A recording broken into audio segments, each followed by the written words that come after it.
Hello guys, Andrew here. Welcome back to Drew Tutorial. And in this video, I'm going to show you how you can add text in your Figma design. So as you can see, I'm on my page here in Figma. This is a Figma design.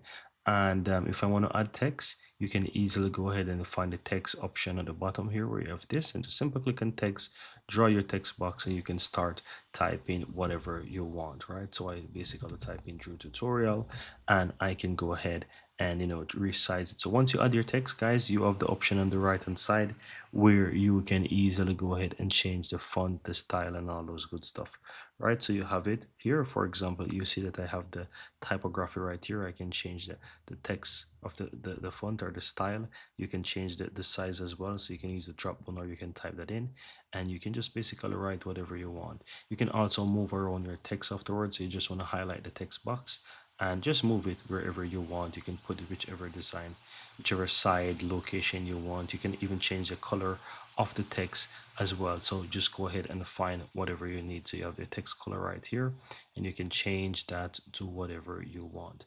That's pretty much it, guys. Very easy and very simple.